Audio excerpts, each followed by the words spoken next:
যে একটা আত্মা দুটো বডির মধ্যে ডিভাইডেড এনার্জিগুলো থাকবে, তো তাদেরকে বলা হয় ডিভাইন কাউন্টার পার্ট। ধরে নেওয়া যাক যে একটা ছেলে খুব কেয়ারিং, তার মধ্যে ডিভাইন ফেমিনাইন পার্টটা বেশি অ্যাক্টিভ আছে।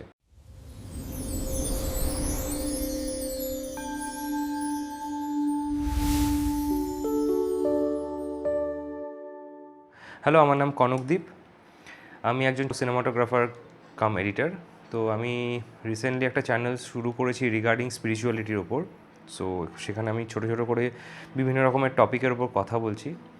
তো এর আগে আমি সম্পর্ক ক ধরনের হয়, পাস্ট লাইফ কানেকশন ক রকমের হয়, সেগুলোকে ডিফাইন করেছি। তার মধ্যে একটা কার্মিক সম্পর্ক নিয়ে একটু ডিটেলসে বলেছি। আজকে মেন টপিক হচ্ছে টুইন ফ্লেম সম্পর্কটা নিয়ে বলা। টুইন ফ্লেম বা যমজ শিখা বা শিব শক্তি, যে যেমনভাবে বলে। পাস্ট লাইফ কানেকশনের সর্বোচ্চ জটিলতম কানেকশন যেটাকে বলে টুইন ফ্লেম বা যমজ শিখা বা শিব শক্তি। টুইন ফ্লেম কানেকশনের সবথেকে বড় বৈশিষ্ট্য হচ্ছে এখানে আমাদের আত্মা বা সোলকে জন্মানোর সময় দুটো বডিতে ভাগ করে দেওয়া হয়, দুটো বডির মধ্যে আত্মাকে ভাগ করে দেওয়া হয়। তাহলে কি হলো জিনিসটা? তাহলে জিনিসটা এখানেই গিয়ে দাঁড়াচ্ছে যে একটা আত্মা দুটো বডির মধ্যে ডিভাইডেড, একজন অপরজনকে মিরর করছে। ওকে, এই মিররিং ব্যাপারটা টুইন ফ্লেম কানেকশনের সব থেকে বড় বৈশিষ্ট্য। টুইন ফ্লেম কানেকশনের দুটো পার্ট হয়, মানে ধরা যাক যে আত্মাকে যখন দুটো ভাগে ভাগ করে দেওয়া হয়, তো আমরা সেই দুটো শরীর বা দুটো মানুষকে বলা হয় ডিভাইন কাউন্টার পার্ট। স্পিরিচুয়াল কানেকশনের সব থেকে বড় পার্ট হচ্ছে ডিভাইন কাউন্টার পার্ট, মানে এই টুইন ফ্লেম কানেকশনে বা সোলমেটের ক্ষেত্রেও সেটা হয় ডিভাইন কাউন্টার পার্ট। যে দুটো বডির মধ্যে এই এনার্জিগুলো থাকবে, তো তাদেরকে বলা হয় ডিভাইন কাউন্টার পার্ট। এবার ডিভাইন কাউন্টার পার্ট, এবার এক একটা মানুষের মধ্যে ডিভাইন কাউন্টার পার্টের দুটো রকমের বৈশিষ্ট্যই থাকে, ডিভাইন ম্যাসকুলাইন, ডিভাইন ফেমিনাইন। ঠিক আছে, এবার এটা সময়ের সাথে সাথে অ্যাক্টিভ হয়। মানে ধরে নেওয়া যাক যে একটা ছেলে খুব কেয়ারিং, তো তার মধ্যে ডিভাইন ফেমিনাইন পার্টটা বেশি অ্যাক্টিভ আছে। আর সেম জিনিসটা একটা মেয়ের ক্ষেত্রে যখন রাফ অ্যান্ড টাফ একটা ব্যাপার বা এই আজকে এই করব কালকে ওই করবো, মানে মজা করার ব্যাপারটা যখন চলে, তার মধ্যে ডিভাইন ম্যাসকুলাইন পার্টটা অ্যাক্টিভ হয়ে থাকে। তো টুইন ফ্লেম কানেকশনে যখন স্পিরিচুয়াল অ্যাওয়েকনিং হয়, তখন কি হয়, ডিভাইন ম্যাসকুলাইন আর ডিভাইন ফেমিনাইন পার্টটা ব্যালেন্স হতে শুরু করে। ঠিক আছে, মানে বলতে গেলে হচ্ছে স্পিরিচুয়াল অ্যাওয়েকনিং যখনই হবে, তখনই ডিভাইন ফেমিনাইনের পার্টটা যে অতিরিক্ত কেয়ার করা শুরু করে, তার মধ্যে ডিভাইন ম্যাসকুলাইন পার্টটা মানে ব্যালেন্স হবে। আর যে ডিভাইন ম্যাসকুলাইন পার্টটা যার এক্সট্রা অ্যাক্টিভ থাকবে, সেখানে ডিভাইন ফেমিনাইন পার্টটা অ্যাক্টিভ হবে। টুইন ফ্লেম কানেকশানের চারটে পার্ট হয়, মানে চারটে ভাগে আমরা টুইন ফ্লেম কানেকশানকে ডিভাইড করতে পারি। টুইন ফ্লেম কানেকশানটা সব থেকে complicated connection in this spiritual connections. Twin flame connection আমাদের স্পিরিচুয়াল অ্যাওয়েকনিংয়ের পরেই এই কানেকশানটা আস্তে আস্তে একটা স্টেবল জায়গায় যেতে পারে। আর যদি স্পিরিচুয়াল অ্যাওয়েকনিং হওয়ার পরেও যদি কিছু এদের পাস্ট লাইফ ট্রমা বা পাস্ট লাইফ প্রবলেমসগুলো নিয়ে বা কার্মিক রিলেশনশিপের মধ্যে যদি জড়িয়ে গিয়ে থাকে, তাহলে এই সম্পর্কগুলো ভেঙে যেতে পারে। শিবের দুটো রূপ, মানে একদিকে শিবের রূপ, একদিকে পার্বতীর রূপ, সেটাকে টুইন ফ্লেম কানেকশানের মধ্যে আমরা ডেসক্রাইব করতে পারি। টুইন ফ্লেম কানেকশানের যে পার্টগুলো আছে, তার মধ্যে ফার্স্ট পার্টটা হচ্ছে একটা মানুষকে দেখার পর যদি এটা মনে হয় যে এই মানুষটাকে আমি অনেক দিন ধরে চিনি, মানে আমরা বোঝার আগেও আমাদের আত্মা সেই আত্মাটাকে ফিল করতে পারে বা রিকগনাইজ করতে পারে, চিনতে পারে। সামনের মানুষটাকে দেখার পর আমরা ভাববো যে আরে এই মানুষটার সঙ্গে তো আমার বহু দিনের পরিচিতি, বা এই মানুষটাকে এত ফ্যামিলিয়ার কেন লাগছে। তো টুইন ফ্লেম কানেকশানের এটা হচ্ছে ফার্স্ট পার্ট। সেকেন্ড পার্ট হচ্ছে মিরর সোল, আত্মাকে প্রতিফলন করা। মানে একজন অপরজনকে তার চাইল্ডহুড ট্রমা হোক, ছোটোবেলাকার ট্রমা হোক, বা তার যে কার্মিক প্রবলেমসগুলো ক্রিয়েট করেছে বা কার্মিক লুপ যেগুলো ক্রিয়েট করেছে, যেমন এক্সাম্পল দিচ্ছি এক্সেসিভ টক্সিসিটি লাইফে, বা টক্সিক ফ্রেন্ডসদের সঙ্গে থাকা, বা একটু খারাপও লাগে এখানে বলতে, বা ধরা যাক কোনো টক্সিক রিলেশনশিপে বারবার জড়িয়ে পড়ছে, যেখানে মানুষটা হয়তো প্লেয়ার টাইপ হয়ে যাচ্ছে, বা মানুষটার ক্যারেক্টারটাই আস্তে আস্তে প্লেয়ার টাইপ হয়ে যাচ্ছে, সেইগুলো থেকে বার করার জন্য এই ধরনের কানেকশন আসে। মানে যখন টুইন ফ্লেমের ডিভাইন কাউন্টার পার্টের অপোজিটে আরেকজন ডিভাইন কাউন্টার পার্ট এসে দাঁড়াবে, প্রথম ডিভাইন কাউন্টার পার্টের পুরো ভুল ত্রুটিগুলো তুলে ধরবে, সেটাকে বলে হচ্ছে মিরর সোল। মানে আমি আমার ভুল ত্রুটিগুলো সামনের মানুষটার কাছ থেকে জানতে পারি। তার মানে দুজনের সেমই আত্মা, কিন্তু আত্মাটা একে অপরকে তুলে ধরছে যে এটা তোমার ভুল, এটা তুমি করো না, এইভাবে চললে তোমার লাইফের প্রবলেম আসবে বা তোমার লাইফের গ্রোথ থেমে যাবে। থার্ড পয়েন্ট হচ্ছে এদের মধ্যে খুব একটা ইন্টেন্স অ্যাট্রাকশন থাকে।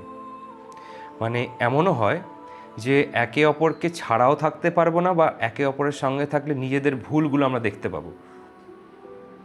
দ্যাট মিন্স একটা মানে অদৃশ্য চুম্বকের মতো আকর্ষণ থাকে। মানে একে অপরকে ছাড়াও আমরা থাকতে পারবো না, বা একে অপরের সঙ্গে থাকলে আমরা নিজেদের ভুলগুলো যখন দেখতে পাবো, তখন সেখানে থেকেও আমরা সেই খুশিটা পাবো না। পরের পয়েন্টটা হচ্ছে রানার অ্যান্ড চেজার। যখন দুটো মানুষ যখন সামনাসামনি চলে আসে, তখন তাদের ক্ষতগুলো তো সামনে আসতে শুরু, ক্ষত বা ট্রমা হোক বা টক্সিক প্যাটার্নগুলো হোক, সামনে চলে আসতে শুরু করে। তখন একজন অপরজনকে থেকে দৌড়াতে শুরু করে, রান করতে শুরু করে, তার পাছে তার এই ক্ষতগুলো যাতে সামনের মানুষটার সামনে না চলে আসে। ক্ষত বা পাস্ট লাইফ ট্রমা, মানে এই ট্রমাসগুলো বা এই ধরনের ব্যাড টক্সিক প্যাটার্নসগুলো যাতে সামনের মানুষটার কাছে না চলে আসে। আর তখন অপরজন এই প্রশ্নগুলোর উত্তর বা এই প্রশ্নগুলোর এই মানে শূন্যতার জায়গাটাকে, গ্যাপটাকে কভার করার জন্য আরেকজনের পেছনে দৌড়াতে থাকে। এই সম্পর্কের সবথেকে প্যাথেটিক প্যাটার্ন হচ্ছে এই রানার চেজার রিলেশনশিপটা। রানার চেজার যখন হবে তখন এক একজন ভেঙে পড়ে। এই কানেকশনের পরের পার্টটা হচ্ছে টেলিপ্যাথিক কানেকশন। আমাদের কাছে আমরা কীভাবে কানেক্ট করি এখন কারোর সাথে কথা বলতে? মোবাইল ফোন বা কোনো কম্পিউটার হোক বা কোনো ইলেকট্রনিক ডিভাইসের সোর্সে কানেকশনে আমরা বেসিক্যালি কানেক্ট করার চেষ্টা করি একটা অপরের সঙ্গে। কিন্তু টুইন ফ্লেমের কানেকশনের ক্ষেত্রে টেলিপ্যাথিক কানেকশনটা হচ্ছে সবথেকে কমন কানেকশন টাইপ। মানে যেহেতু একটা সুতো দিয়ে দুজনে বাঁধা, সোল কানেকশনে সোলের যে এই যে কানেকশনসগুলো হয়, এগুলো একে অপরের সঙ্গে সুতো দিয়ে বাঁধা থাকে, সোল টাই বলে এটাকে। এদের মানে সম্পর্কটা এতটাই গভীর হয়, টুইন ফ্লেম হোক বা সোলমেট হোক, এদের কানেকশনসগুলো এতটাই গভীর হয় যে একে অপরের থেকে ফিজিক্যালি দূরে থাকা সত্ত্বেও এরা একে অপরের এনার্জি বা মনের কষ্ট বা মনের সব কিছু ফিল করতে পারে, যেটা সাধারণত সবাই পারে না। সব সম্পর্কে এই ব্যাপারটা আসে না। স্পিরিচুয়াল কানেকশনের টেলিপ্যাথিক এই ব্যাপারটা সোলমেট আর টুইন ফ্লেম কানেকশনের মধ্যে সব থেকে বেশি আসে। দ্যাট মিন্স দুটো মানুষ যখন একে অপরের থেকে দূরে সরে যায়, তারপরে তাদের মধ্যে কানেকশন থাকে, এনার্জেটিক্যালি কানেকশন থাকে, একে অপরকে ফিল করতে পারে, একে অপরের প্রবলেমস বুঝতে পারে, একে অপরের মনের কষ্ট বুঝতে পারে। ধরুন কোনো একজন ডিভাইন কাউন্টার পার্টের কষ্ট হচ্ছে, তখন তার অল্টারনেটিভ যে ডিভাইন কাউন্টার তার মনের মধ্যেও সেম জিনিসটা ফিল করতে পারবে। এই টেলিপ্যাথিক কানেকশনটা সোলমেট আর টুইন ফ্লেমের মধ্যে হয়ে থাকে সব থেকে বেশি। আচ্ছা, কেন হয় এই সম্পর্কটা, এই ধরনের সম্পর্ক? এই ধরনের সম্পর্ক হওয়ার সবথেকে বড় রিজন হলো আধ্যাত্মিকতা। নিজের লাইফে আধ্যাত্মিকতাটাকে সবার আগে জাগরণ করা। যখনই স্পিরিচুয়াল অ্যাওয়েকনিং হবে, এই কানেকশনটার সবথেকে বড় পয়েন্ট হচ্ছে স্পিরিচুয়াল অ্যাওয়েকনিংকে সবার আগে তুলে ধরা। মহাবিশ্ব বা ডিভাইনের সঙ্গে কানেকশন করার জন্য সবথেকে বড় স্টেপ এই টুইন ফ্লেম কানেকশন নেয়। সেকেন্ড যে পয়েন্ট আছে সেটা হচ্ছে হিল করানো। হিল করানো কী শর্তে হতে পারে বা কীভাবে হতে পারে? হিল করানো এইভাবে হতে পারে যে নিজের টক্সিক প্যাটার্ন ব্রেক করা, যেমন টক্সিক ফ্রেন্ডস হতে পারে, টক্সিক লাইফস্টাইল হতে পারে, toxic job environment, toxic character হতে পারে। সেই জায়গা থেকে মানুষটাকে তুলে বার করানো, নিজের মধ্যে ইগোকে সাইড করে নিজের মধ্যে একটা পিওরিটি, মানে লয়ালিটি, পিওরিটি, এই জিনিসগুলোকে আনার জন্য এগুলো এই কানেকশনটা সব থেকে আগে এসে দাঁড়ায়। নিজের ইগোটাকে সাইড করতে শিখিয়ে দেয়। আর এর পরের পয়েন্টটা হচ্ছে আনকন্ডিশনাল লাভ, মানে স্বার্থ ছাড়া ভালোবাসতে শেখায়। স্বার্থ ছাড়া ভালোবাসতে শেখায়। কিন্তু তার মানে এটা নয় যে স্বার্থ ছাড়া ভালোবাসতে গিয়ে নিজের নিজের বাউন্ডারিজকে নামিয়ে দেওয়া, নিজের হেলদি বাউন্ডারিজ ক্রিয়েট করে স্বার্থ ছাড়া ভালোবাসতে শেখায়। এই হেলদি বাউন্ডারিজ যখনই ক্রিয়েট করা হয় না লাইফে, যখন আমরা হেলদি বাউন্ডারিজ যখন ক্রিয়েট করি না, তখন সামনের মানুষগুলো ইউটিলাইজ করতে শেখে। তো এখানে হেলদি বাউন্ডারিজ ক্রিয়েট করতে সবার আগে শেখায়। তার মানে কি হলো, first of all spiritual awakening হবে লাইফের মধ্যে, নিজেরকে মহাবিশ্ব বা স্পিরিচুয়াল পাতে চলতে শেখাবে। সেকেন্ড হচ্ছে toxic pattern and behaviours and toxic মানে সোসাইটি বা টক্সিক লাইফস্টাইল থেকে তুলে বার করবে। তার মধ্যে বন্ধু হতে পারে, লাইফস্টাইল হতে পারে, ক্যারেক্টার হতে পারে। মানে মানুষের যদি টক্সিক ক্যারেক্টার হয়ে গিয়ে থাকে সেগুলো থেকে বার করে একটা ইনার ক্লিনিংয়ের একটা জায়গায় ফেলে, ক্লিন করে একদম ইগো ছাড়া একদম শুদ্ধ একটা জায়গায় মানুষকে দাঁড় করাবে। থার্ড হচ্ছে আনকন্ডিশনাল লাভ করতে শেখাবে, কোনো স্বার্থ আর শর্ত ছাড়া আনকন্ডিশনাল লাভ করতে শেখাবে। কিন্তু হেলদি বাউন্ডারিজ ক্রিয়েট করার পর, হেলদি বাউন্ডারিজ যখনই ক্রিয়েট করা হবে না, তখন আবার সেই কার্মিক রিলেশনশিপস বা কার্মিক প্যাটার্নস বা কার্মিক ক্যারেক্টারগুলো ক্রিয়েট হতে থাকবে। তো তাহলে কোথায় গিয়ে দাঁড়ালো যে টুইন ফ্লেম কানেকশন লাইফে আসে for spiritual awakening. Twin flame connection লাইফে একটাই হয়, একটা মানুষের টুইন ফ্লেম একজনই হবে, বারবার হবে। সেখানে সোলমেট কিন্তু লাইফে অনেক রকমের আসতে পারে, অনেকভাবে আসতে পারে, সোলমেটের কোনো কোনো সংখ্যা থাকে না। কিন্তু টুইন ফ্লেম একজনের লাইফে একটাই থাকবে। আর লাইফে টুইন ফ্লেম তখনই আসবে যখন তোমার সব থেকে বেশি দরকার পড়বে, যখন তুমি স্পিরিচুয়ালিটির পথে চলবে, তখনই তোমার লাইফে টুইন ফ্লেম আসবে। সবার ক্ষেত্রে এই সম্পর্কটা হয় না। তোমার সর্বোচ্চ স্তরে যাওয়ার জন্য যেখানে তোমার সব থেকে বড় ভুল, সেগুলোকে ঠিক করতে আসে, তোমার নিজের ভুল ত্রুটিগুলোকে তোমাদের সামনে তুলে ধরার জন্য আসে। এর মধ্যে হাজার রকমের পরীক্ষা দিতে হয়, আর খুব কষ্টকর হয় যখন একে অপরের থেকে দূরে সরে থাকা হয় না, তখন খুব কষ্টকর হয়। তো এই সম্পর্কগুলো সবার ক্ষেত্রে হয় না, সোলমেট বা টুইন ফ্লেম বা এই স্পিরিচুয়াল কানেকশন, আমি প্রথম ভিডিওতেও বলেছি এই ধরনের কানেকশনসগুলো সবার লাইফে হয় না। আর হ্যাঁ, এটাও অনেকের কোশ্চেন আছে যে টুইন ফ্লেম কখনো সোলমেট হতে পারে কি না। টুইন ফ্লেম সোলমেটের কাছাকাছি হতে পারে, যখন আমরা নিজেদের ভুল ত্রুটিগুলোকে ওভারকাম করে, নিজেদের ইগোকে ওভারকাম করে যখন একটা হারমোনিয়াস জায়গায় এসে দাঁড়াবো, দুজনের যখন এনার্জি লেভেল, আমরা প্রতিটা মানুষ, আমাদের আশেপাশে যত লোকজন আছে বা আমাদের আশেপাশে যারা থাকে, তারা প্রতিজন বা প্রতিটা মানুষই ফ্রিকোয়েন্সি ভাইব্রেট করে। কেউ থাকে হায়ার ফ্রিকোয়েন্সিতে, কেউ থাকে লোয়ার ফ্রিকোয়েন্সিতে। এই ব্যাপারটা নিয়ে একটা টপিক হয়তো আমি আলোচনা করব। যখন একটা মানুষ লোয়ার ফ্রিকোয়েন্সিতে থাকে, তখন তার মধ্যে নেগেটিভিটি হোক বা টক্সিক প্যাটার্ন হোক বা টক্সিক বিহেভিয়ার হোক বা টক্সিক এনভায়রনমেন্টের মধ্যে ম্যাক্সিমাম সময় থাকে। আর যখন কেউ হায়ার ফ্রিকোয়েন্সিতে ভাইব্রেট করে, সেই মানুষগুলোর মধ্যে হ্যাপি থাকা, ভালো রিলেশনশিপ হোক বা টক্সিক রিলেশনশিপে না থাকা বা নিজেদের সেলফ গ্রোথের পেছনে মানুষগুলো বেশি সময় দেয়। তো যখন টুইন ফ্লেমের যখন দুটো মানুষ যখন সেম ফ্রিকোয়েন্সিতে ভাইব্রেট করবে, তখনই হবে তাদের মধ্যে হারমোনিয়াস রিইউনিয়ন বা রিকনসিলেশন, এই ব্যাপারটা হয়ে থাকে। তো টুইন ফ্লেম কানেকশনের মধ্যে থাকে কিছুটা কষ্টকর পার্ট থাকে, কিছুটা ইন্টেন্স অ্যাট্রাকশন থাকে। আর একটা মানুষের লাইফে একটাই টুইন ফ্লেম কানেকশন হতে পারে। সোলমেট কিন্তু অনেকেই হতে পারে। সোলমেটের মধ্যে বাবা মা, বন্ধু, মেন্টার হোক, জেঠু জেঠিমা, যে কেউ সোলমেট হতে পারে, ইনক্লুডিং রিলেশনশিপেও সোলমেট হতে পারে। বাট টুইন ফ্লেম একটাই হয় লাইফে। তাহলে এখানেও হচ্ছে যে টুইন ফ্লেম কি কখনো একে অপরের সঙ্গে থাকতে পারে? টুইন ফ্লেম কি কখনো একে অপরের সঙ্গে থাকতে পারে? হ্যাঁ, অবশ্যই থাকতে পারে। কখন থাকতে পারে?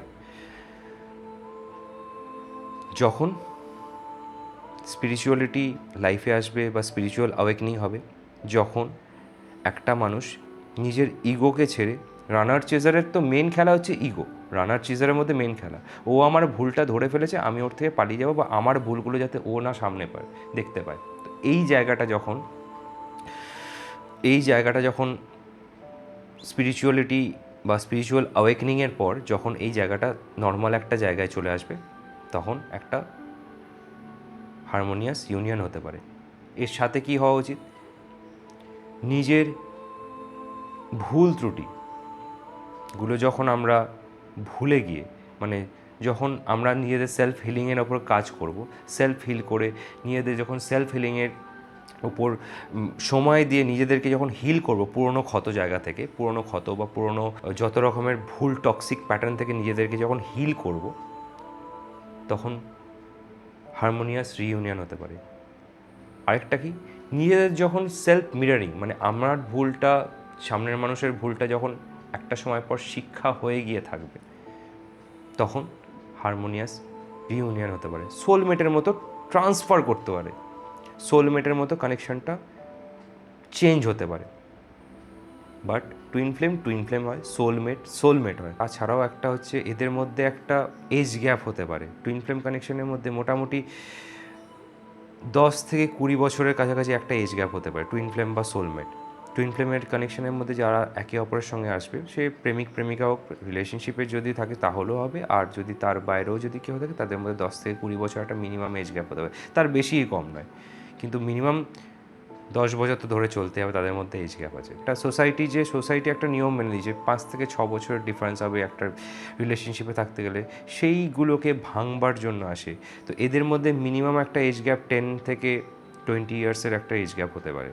এরকম ব্যাপার নেই যে ওদের মধ্যে একটা এজ গ্যাপ কম হতে পারে, যেমন 5-6 বছর, 4 বছর, 3 বছর, মানে আমাদের যেটা সোসাইটি আমাদের মাথায় ঢুকিয়ে দিয়েছে যে একটা ছেলে মেয়ের মধ্যে মিনিমাম এজ ডিফারেন্স 5 থেকে 6 বছর হওয়া উচিত।